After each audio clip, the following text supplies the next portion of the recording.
윤변의 판례 콘서트. 안녕하세요. 판례 콘서트의 윤성현 변호사입니다. 오늘과 다음 시간에는 무자격 감정평가업 영위에 대해 형법 제20조의 정당행위를 인정한 대법원 판례를 보도록 하겠습니다. 오늘은 판례에 직접 들어가지 않고 범죄의 성립 조건인 구성요건 해당성, 위법성과 책임에 관해 대략적인 설명을 하기로 하겠습니다. 오늘 동영상은 형법 총론에 대해서 일반적인 지식을 이미 가지고 계신 분들은 안 보셔도 좋습니다. 하지만 보시게 되면 좀 여러분들한테 여러분들의 이해를 더욱 굳게 하는, 단단하게 하는데 도움이 될 거라고 생각을 합니다. 한번 보시죠.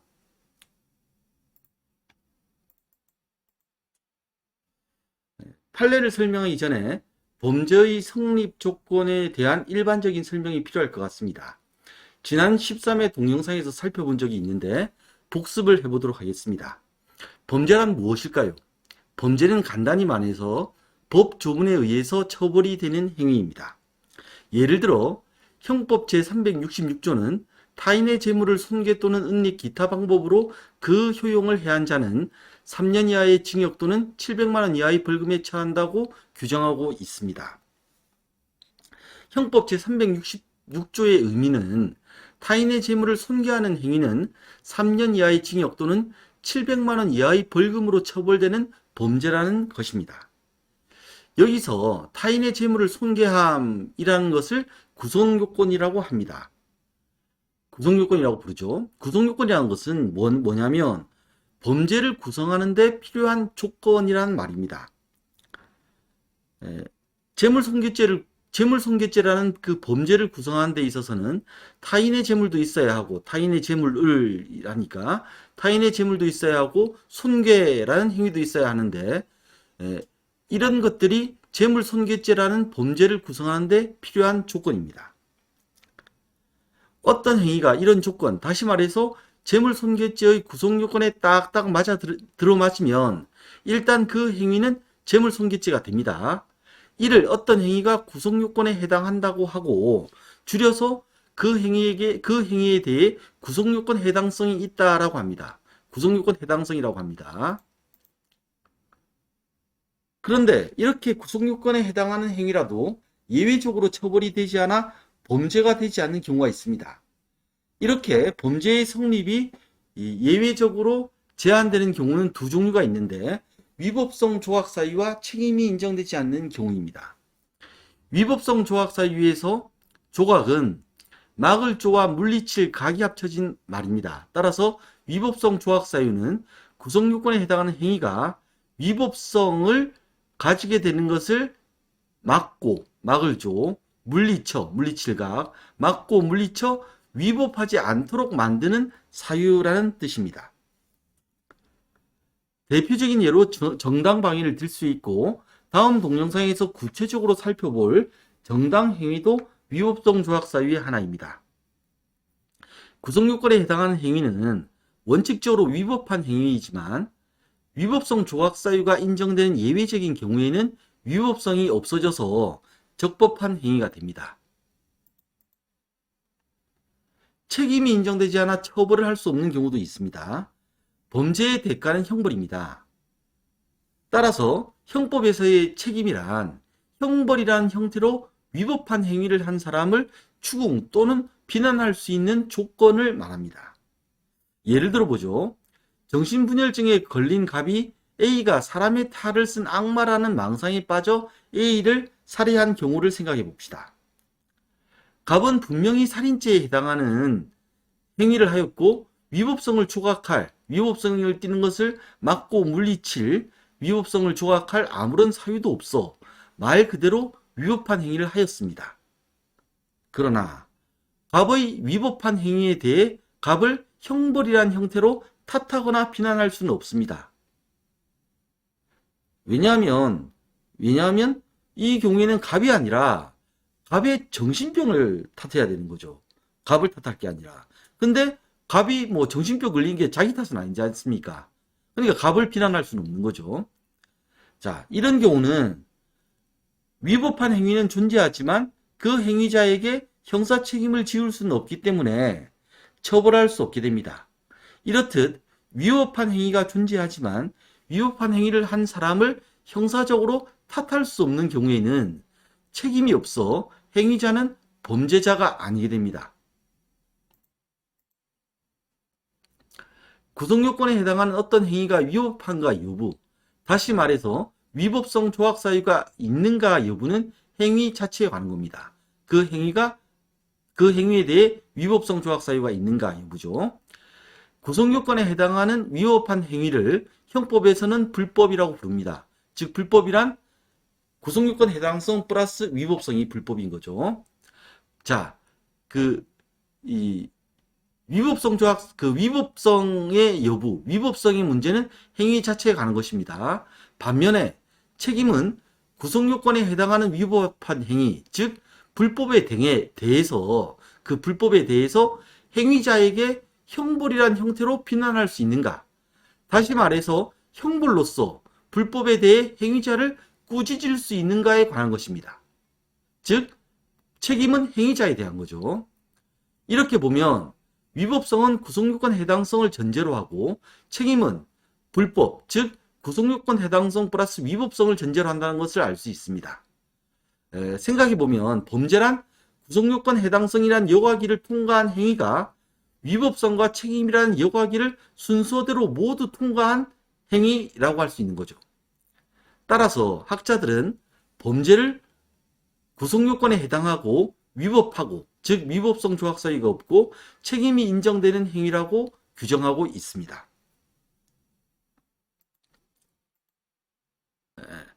이제 지금까지 설명드린 것은 범죄 성립 조건에 관한 이제 어떤 의미에서는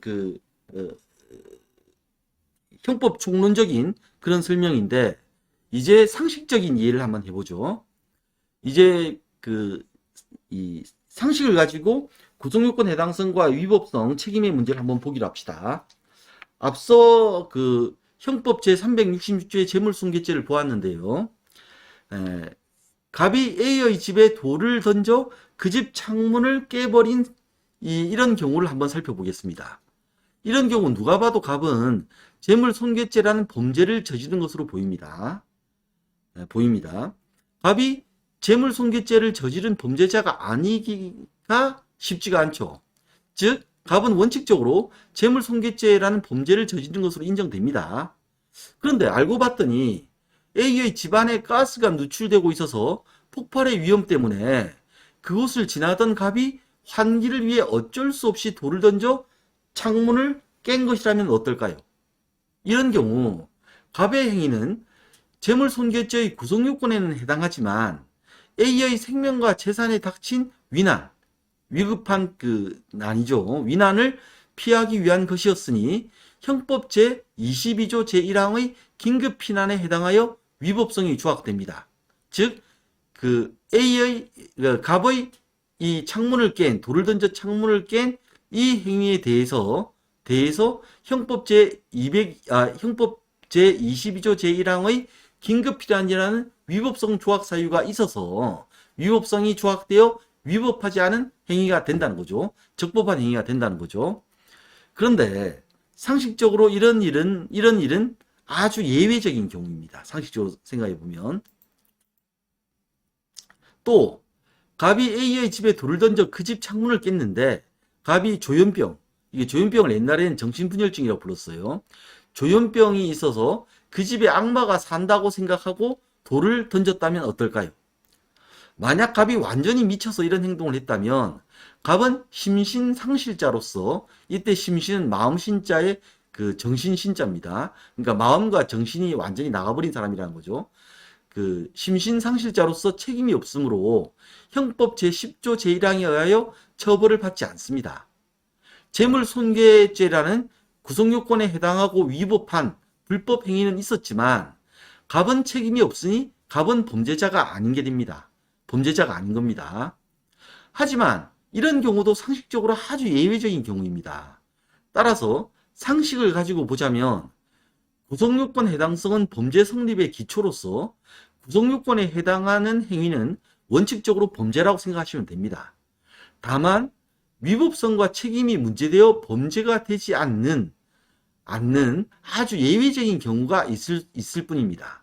앞서 보았듯이 그 긴급피난, 앞서 본 위법성의 문제도 그렇고 책임의 문제도 그렇고 아주 그 예외적인 그런 경우죠. 이렇게 본다면 구속요건 해당성은 범죄 성립의 기초에 관한 문제이고, 위법성과 책임은 범죄 성립의 예외적 제한에 관한 문제라고 볼 수가 있습니다. 결론은 다음과 같습니다. 범죄는 형법 각 측에서 규정하고 있는 개별 구속요건에 해당하는 행위를 하면 원칙적으로 성립하고 범죄의 대가인 형벌이 부과될 수 있는 상태가 됩니다. 이게 원칙입니다. 하지만 예외적으로 위법성이 없어 구속요건에 해당하는 행위가 적법한 행위가 되는 경우가 있습니다. 위법성이 없게 되는 사정을 위법성 조학사유라고 하는데, 이렇게 되면 구속요건에 해당하는 행위라도 위법한 행위는 아닌 적법한 행위이기 때문에 불법이 아닌 게 됩니다. 또 구속요건에 해당하고 위법하기도 하여 불법이 되지만 그 불법 행위를 한 행위자에게 불법의 책임을 물을 수 없어 그 행위자가 범죄가 아니게 되는 경우도 있습니다. 책임이 없는 경우죠. 이게 책임의 문제죠. 이처럼 구속요건 해당성은 범죄 성립의 기초가 되고, 위법성과 책임은 범죄 성립이 제한되는 특수한 경우의 문제가 되는 것입니다. 이렇게 구속요건 해당성과 위법성 그리고 책임을 이렇게 상식적인 측면에서는 범죄 성립의 기초와 그 예외적 제한이라고 이해할 수도 있다는 겁니다. 다음 동영상에서는 위법성과 책임 중 위법성과 관련하여 형법 제20조의 정당행위에 관한 판례를 본격적으로 검토해 보겠습니다. 지금까지 윤석현 변호사였습니다. 고맙습니다.